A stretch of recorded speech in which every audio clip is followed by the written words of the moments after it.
esta clase veremos el concepto de las integrales definidas. Entendemos que básicamente la integración definida es la primera aplicación que se puede hacer de las integrales indefinidas vistas previamente. Para eso analizaremos sus conceptos, los teoremas involucrados y los procesos de cálculo específicos. Primeramente hablaremos de cuáles son las potenciales aplicaciones que tiene el cálculo integral. Con el cálculo integral se pueden hacer múltiples aplicaciones dentro de la ingeniería, ya que permite calcular superficies, es decir, áreas, ya sean planas de un sólido de revolución o de curvas genéricas. Se pueden calcular volúmenes de un sólido de revolución o de formas genéricas. Se pueden calcular trayectorias, es decir, longitudes, y se pueden calcular flujos de fluidos. Cada una de estas potenciales aplicaciones del cálculo integral se puede hacer mediante diversas técnicas. Por ejemplo, calcular áreas planas se puede hacer con integrales dobles o integrales definidas. Calcular la superficie lateral de un sólido de revolución se puede hacer con integrales dobles, integrales definidas. Calcular curvas genéricas solamente con integración doble. Lo mismo para los volúmenes, que se pueden hacer los volúmenes de un sólido de revolución, se podrían calcular con integrales triples o integrales definidas. Los de forma genérica solamente con integración definida. La rectificación de curvas se puede hacer por integrales definidas o integrales de línea. Y finalmente las integrales de flujo son las que permiten calcular el flujo de fluido. Como hemos visto, en todas estas potenciales aplicaciones del cálculo integral, aparecen en muchas de ellas la posibilidad de calcularlas o acceder a la misma a través de las denominadas integrales definidas. Razón por la cual nos concentraremos en estudiar esta mecánica de cálculo, o es decir, esta aplicación real de las integrales indefinidas. Para lo cual comenzaremos diciendo que el cálculo de áreas planas por integración definida constituye en la necesidad de conocer cuál es el valor del área encerrada por debajo de la gráfica de una función cualquiera, el eje X, siendo que dicha área se procura calcular para un intervalo particular del dominio de la función que va desde A hasta B. Gráficamente sería procurar calcular el valor del área sombreada que tiene como límite superior la curva f de x genérica, como límite izquierdo la ordenada de A, como límite derecho la ordenada de B y como límite inferior el intervalo AB. Ahora bien, para poder calcular esta área, se recurre al concepto de decir que una de las posibilidades sería subdividirlo en franjas rectangulares, dado que como la curva genérica y igual a f de x tiene cualquier forma, una posibilidad sería traducirlo a una figura geométrica conocida.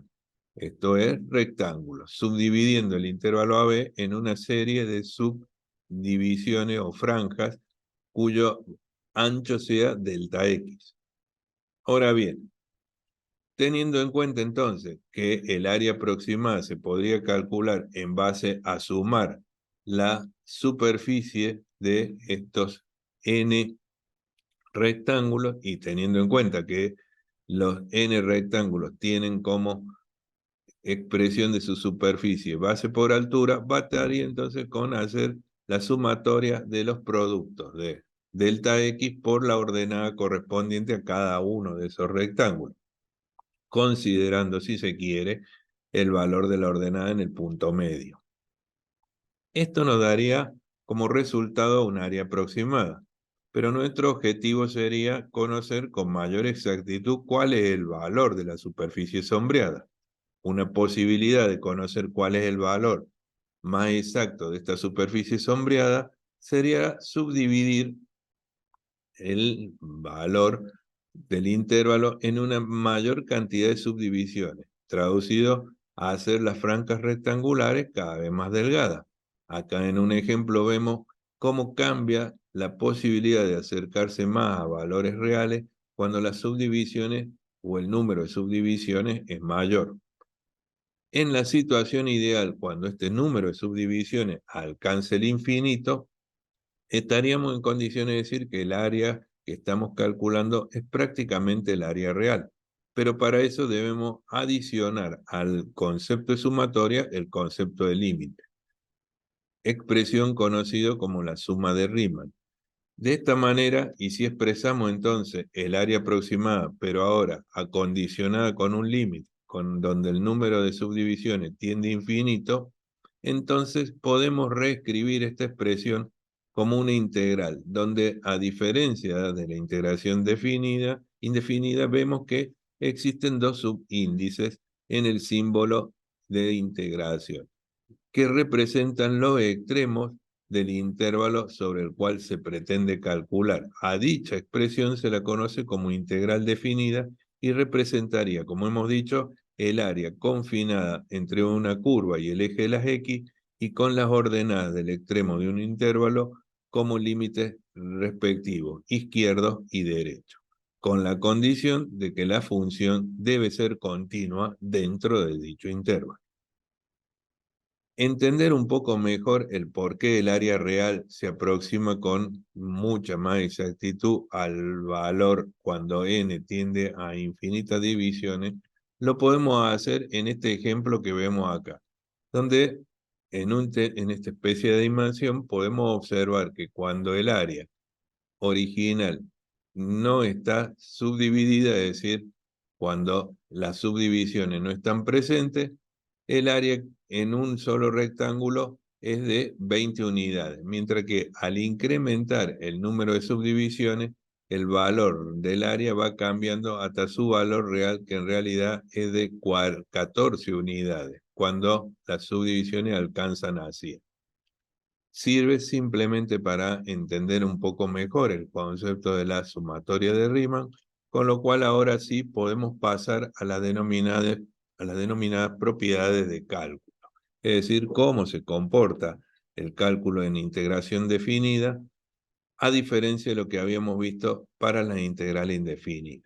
En realidad, en términos de la posibilidad de aplicar las propiedades distributivas y la posibilidad de extraer factores constantes del proceso de cálculo, estas propiedades se mantienen. Es decir, la integral definida de una constante por una expresión permite extraer la constante del cálculo de integración, tal como había ocurrido en el caso de la indefinida. Y la integral definida de una suma o resta de expresiones es la suma o resta de integrales definidas, es decir, goza de las mismas propiedades que gozaban las denominadas integrales indefinidas.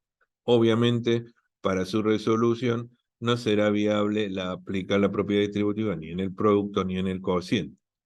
Por otro lado, si nosotros integramos desde A hasta A, en realidad no estamos calculando o barriendo un área, sino que estamos parados en un solo punto de la gráfica, por lo cual el resultado en ese caso de una integral definida planteada de esa manera daría 0. Por otro lado, si nosotros calculamos el recorrido desde A hasta B y por algún motivo deseamos invertir la forma en la que recorremos el eje de las X, esto significará que la base de esos infinitos rectángulos va a tener sentido negativo y por lo tanto tendrá valores negativos, entendiendo que el área no puede ser negativa. Calcular la integral desde A hasta B será equivalente a calcular la integral de B hasta A, pero con el signo cambiado. También tenemos la posibilidad de calcular la integral entre A y B, entendiendo que esta va a ser un área, ¿sí? Y si nosotros calculamos la integral entre A y B, pero vemos que la gráfica está por debajo del eje de las X, habría que entender que al calcular las áreas de estos infinitos rectángulos, las alturas serían negativas. Nuevamente, al hacer el cálculo, estaríamos sumando elementos negativos en el caso de que la gráfica esté por debajo del eje de las X, lo cual significaría entender un área negativa independiente de que haga la integración desde A hasta B o de B hasta A. La conclusión es que no pueden entenderse áreas negativas, por lo cual en estos casos en el que la porción gráfica esté por debajo del eje, le adicionaremos al cálculo integral, es decir, a la solución, que es un área, el concepto de valor absoluto, con el objetivo de transformar la expresión en una expresión positiva. Si seguimos entonces con las distintas opciones que tenemos en el cálculo de integración definida, podemos ver que una de las aplicaciones más concretas de las integrales definidas requiere recurrir a situaciones como esta, en donde si por algún motivo la integración se hace compleja, se puede descomponer en partes más sencillas de manejar. Esto es, si conozco un valor C intermedio dentro del intervalo AB y conozco su valor de ordenada, podría descomponer el cálculo del área total como la sumatoria de dos áreas elementales, es decir, lo que ocurre desde A hasta ese valor C y lo que ocurre de ese valor C hasta ese valor A. Eso nos facilitará mucho el proceso de cálculo en la práctica. Por último, podemos ver una última propiedad que tiene que ver con la combinación de la propiedad 7 y de la propiedad 6, en donde habíamos visto que en el caso de que la gráfica pase por debajo del eje, entonces lo que haremos para resolver estas situaciones en donde parte del gráfico está por encima de X y parte del gráfico está por debajo de X, será descomponerlo en dos áreas, utilizando como elemento de referencia la raíz, es decir, el lugar exacto donde la curva toca el eje X. De esta manera, calcularemos la integral desde A a C y desde C a B, teniendo en cuenta que la integral de C a B corresponde a un área por debajo de la gráfica, tenemos que recorrer por debajo del eje de las X, una gráfica negativa. Para este término deberemos incluir el concepto de valor absoluto tal como nos indicaba la propiedad 6. De esta manera nosotros hemos razonado entonces cuáles son las alternativas de procedimiento que siguen las integrales definidas en sus procesos de cálculo. Pero deberemos concentrarnos ahora en entender cómo es concretamente y específicamente el cálculo de estas integrales. Para eso empezaremos entonces a desarrollar los teoremas que sirven de fundamento al cálculo de la integración definida. Esto es, primero veremos el teorema del valor medio para la integración definida. Este teorema dice que si se tiene una función f de x continua y que está acotada en un intervalo cerrado a b, esto es que existen valores concretamente específicos para la función en a y b y que además se pueden conocer o reconocer que existen valores menores que el valor en A y valores mayores que el valor en B, con lo cual cumpliríamos el concepto de que esté acotada. Entonces, se entiende que si una función cumple con esto, debe ser que tiene un valor, al menos un valor máximo y un valor mínimo dentro de ese intervalo. Esto nosotros ya lo habíamos entendido y lo habíamos planteado cuando se analizaron los teoremas correspondientes a las funciones continuas, donde se decía que si una función era continua en un intervalo cerrado, bueno, entonces era o existía la posibilidad de que dentro de ese intervalo contuviera un valor al que podemos denominar máximo y un valor al que podíamos denominar mínimo. Ahora bien, traduciendo esto a la integración definida, podemos decir que debido a esta situación, la integral definida será siempre igual al valor o a la amplitud del intervalo por un valor f de epsilon, donde epsilon corresponde a una ordenada intermedia entre b y a. ¿Sí? Es decir, el f de epsilon será un valor que está comprendido entre el máximo y el mínimo. Para entender esto, como habíamos dicho, basta con recordar lo que se planteaba en las funciones continuas como teorema del valor de las funciones, el valor medio de las funciones continuas. Ese teorema aseguraba que cuando la función era continua entre el intervalo a b, siempre existía la posibilidad de que existiera un valor al que podemos denominar máximo, un valor al que podemos denominar mínimo, y además existe siempre un valor comprendido entre ambos. Es decir, existe el valor correspondiente al X máximo, al X mínimo, sus correspondientes imágenes, y que de hecho siempre es posible encontrar un valor intermedio entre esas dos imágenes que corresponde a un X intermedio dentro de ese intervalo. Ahora bien, de acuerdo entonces al teorema del valor medio de las funciones continuas, nosotros podemos decir que si tenemos el intervalo AB, donde A es menor que B, y donde M minúscula representa el valor mínimo y M mayúscula el valor máximo, nosotros podríamos decir que si calculamos el área considerando la altura M máxima multiplicada por la amplitud del intervalo, nos dará un resultado que representa un área cuyo valor es mayor que el área real. Es decir, estamos hablando de una variación por exceso. Si por el contrario usamos o calculamos el área utilizando el valor mínimo, estaríamos hablando de un área menor, es decir, un área que comparada con la real contiene un error por defecto. El valor real del área, la integral debería estar comprendida entre estos dos valores, el que excede y el que, digamos, no lo excede.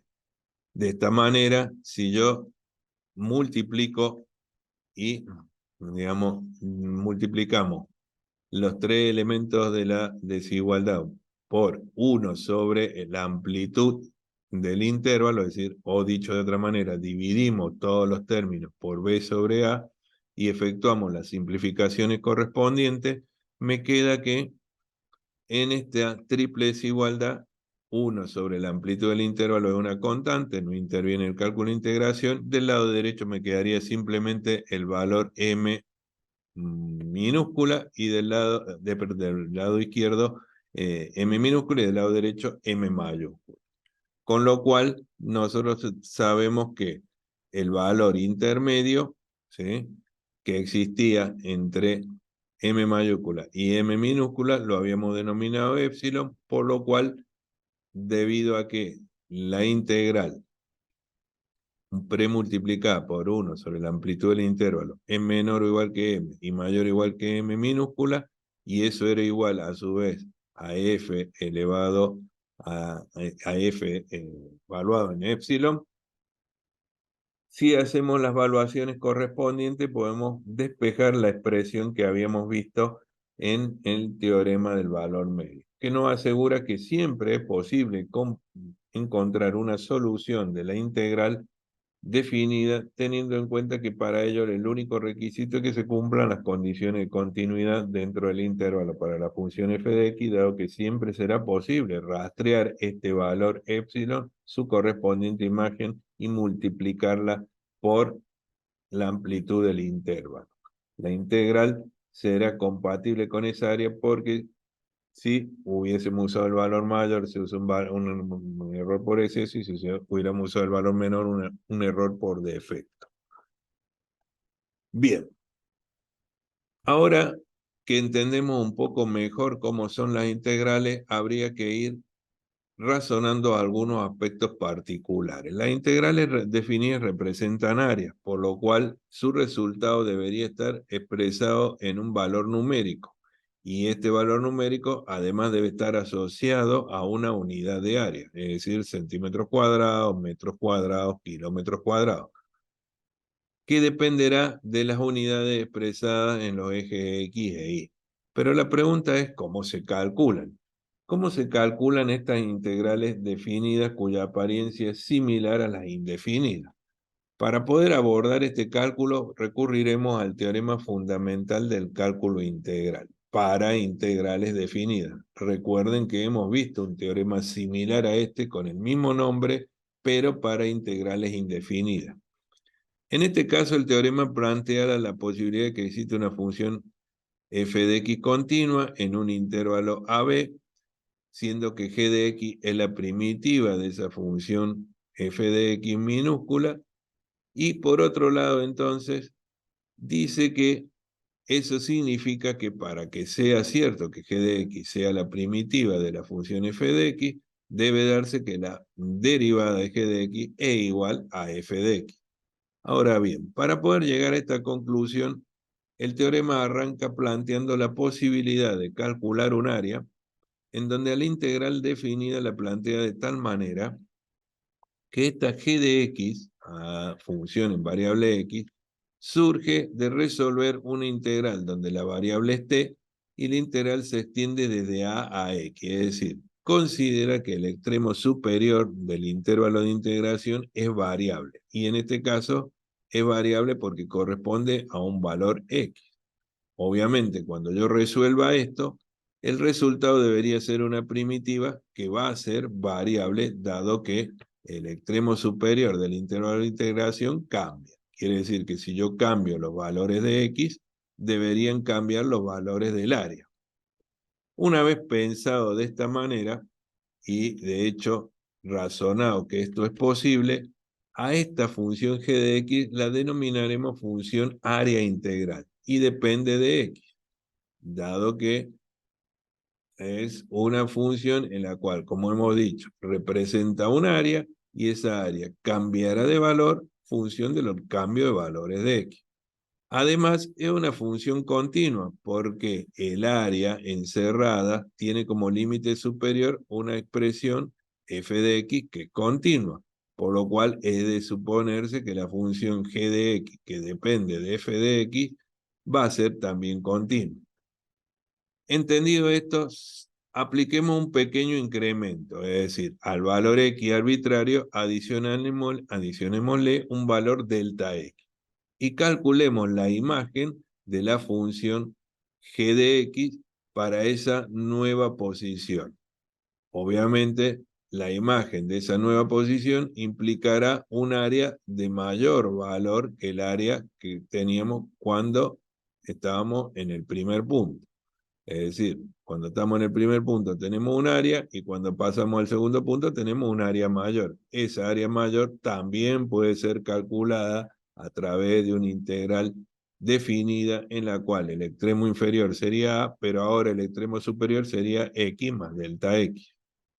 Entendido esto, entonces sabemos que el área encerrada en la primera posición se puede calcular por una integral definida y el área encerrada en la segunda posición también se podría calcular por una integral definida. Apliquemos entonces algunas de las propiedades de cálculo que tienen las integrales definidas y procuremos resolver y encontrar el denominado incremento o cambio que sufrió el valor de la función g de x. Para esto entonces, y de acuerdo a las propiedades que habíamos previsto en el cálculo de integración definida vista hacia un instante, en concreto para la propiedad 7, yo podría cambiar o descomponer un área de integración en la cantidad de subpartes que necesite. De esa manera, la integral de a g de x de a hasta x más delta x podría ser descompuesta en desde a hasta x y de x a delta x. Una vez que he hecho esta descomposición de la segunda integral definida que veíamos hace un instante, ahora calculemos el valor del incremento sufrido por g de x. Esto es, ¿cuánto cambió el valor del área cuando estábamos en la segunda posición con relación al cambio del valor del área en la primera posición? Para hacer este cálculo, simplemente recurrimos a las integrales. Entonces tendré una sumatoria de integrales, donde vemos claramente que la primera integral es igual a la última de signo cambiado, por lo cual se pueden eliminar, quedando concretamente que la diferencia entre las dos áreas es la integral definida que va desde x hasta x más delta x. En esta zona donde estamos procurando hacer el cálculo, podemos determinar que existe un valor intermedio épsilon. Este valor intermedio épsilon estaría comprendido entre el x y el x más delta x. Y por el teorema del valor medio del cálculo integral visto hace un instante, esta nueva integral entre x y x más delta x de f de t diferencial de t podría ser sustituida por la imagen en este punto intermedio por el intervalo o la amplitud del intervalo, que en este caso sería de x más delta x y menos x. donde x más delta x vendría a representar el b, que habíamos mencionado en el teorema de valor medio, y el x el valor a. Hecho de esta forma y reescrita la expresión, vemos claramente que si en la expresión de la amplitud del intervalo simplificamos el x con el menos x, me queda concretamente delta x. Con lo cual tengo una expresión del incremento sufrido por g de x en expresión integral y en expresión resuelta. Si ahora, a partir de esa expresiones, pasamos al límite del cociente incremental para delta x que tiende a 0, dicho de otra forma, pasamos al cálculo de la derivada de g de x a partir del uso de la fórmula general de derivación, vemos que es fácil ver que la derivada de g de x no es otra cosa que f de x, dado que en esa derivación que delta x tiende a 0 significa que epsilon tiende a x. Y como en esa expresión se simplifican los delta x, no tiene sentido, sino que no existen elementos a cambiar, simplemente encontramos la relación entre el hecho de que delta x tiende a 0, que podría expresarse como epsilon que tiende a x. Con lo cual, reemplazando y haciendo las sustituciones correspondientes para resolver los límites, llegamos a que finalmente, dada que esta es la fórmula general de derivación de delta de la función g de x, el delta g de x en el numerador y el delta x en el denominador, es decir, cociente incremental, llegamos a que la derivada de g de x es en realidad f de x, que es lo que queríamos demostrar. Este teorema entonces demuestra básicamente el hecho de que cada vez que yo resuelvo una integral definida, estoy calculando una primitiva, y esa primitiva es la que me permite considerar que la resolución de las integrales definidas conllevará las mismas mecánicas y los mismos principios que lleva el cálculo de la integración indefinida. Es decir, para poder resolver estas integrales se recurrirán a las mismas técnicas, dado que la solución de esta integral es básicamente una primitiva, cuya derivada debe coincidir con el argumento. Eso ya fue planteado en la integración indefinida mediante todas las técnicas posibles de resolución. Eso es lo que nos asegura el teorema, digamos, fundamental del cálculo para integración definida. Finalmente nos resta resolver un único aspecto, que sería el hecho de que el área o la solución de una integral definida debe ser un número. Para entender esto y para saber cómo llegar a esa solución numérica, vamos a recurrir a analizar la denominada fórmula de Barrow. En este caso se tiene una función continua en un intervalo y vamos a suponer la existencia de dos funciones g sub 1 y g sub 2 primitivas en f de x, calculadas por integración indefinida. Entonces veremos en qué difiere. Barrow aplicó el cálculo específico de esta constante a partir de hacer la siguiente sustitución. Teníamos la fórmula general de integración, como habíamos dicho, y ahora vamos a hacer el cálculo suponiendo que primeramente vamos a calcular desde A hasta A. Como dijimos recién, si yo hago el cálculo desde A hasta A de esta fórmula o función de integración, nos encontramos con que, como habíamos mencionado en la tercera propiedad, si hacemos el cálculo de A hasta A, este debería dar 0. Pero básicamente consiste en decir que f de A debe dar 0, razón por la cual, si nosotros hacemos ese cálculo, significa que f de A negativo es igual a esta constante C. Con lo cual, para poder resolver una integral inmediata cualquiera, digamos una integral definida cualquiera, basta con procesar el cálculo, encontrar la función primitiva, que en este caso vamos a suponer que es f mayúscula, entendiendo que estamos yendo desde A hasta X, y de hecho entonces esa función primitiva debe estar sumada a una constante C, que nosotros hemos comprobado que es igual al valor de f de A cambiada de signo. Ahora bien, si en lugar de hacer, digamos, la variable t y el límite superior X, es decir, en lugar de trabajar con una función integral variable, trabajamos con las integrales usuales y hablamos de que vamos a ir desde A hasta B, entonces, aplicado esto a la expresión que acabamos de ver recién, el cálculo de la función primitiva se hace por los procesos usuales de integración definida. Una vez calculada la primitiva, evaluamos en el extremo superior y le restamos la primitiva evaluada en el extremo superior. Con lo cual, como estamos hablando de evaluar una expresión en un valor concreto, los valores extremos del intervalo, estaríamos hablando de valores numéricos. Estos valores numéricos van a dar por resultado un valor numérico que es el reconocido como resultado de la integral definida, es decir, es el área. A esta expresión se la conoce con el nombre de fórmula de Barrow y permite transferir o, digamos, convertir el resultado de la expresión primitiva en un resultado numérico que es el que nosotros específicamente deberíamos tener. Las unidades, acordemos que las unidades que tiene esta área deben ser unidades compatibles con superficie, es decir, centímetros cuadrados, metros cuadrados, kilómetros cuadrados. Y dependerán de qué unidades se estén utilizando al establecer los ejes coordenados.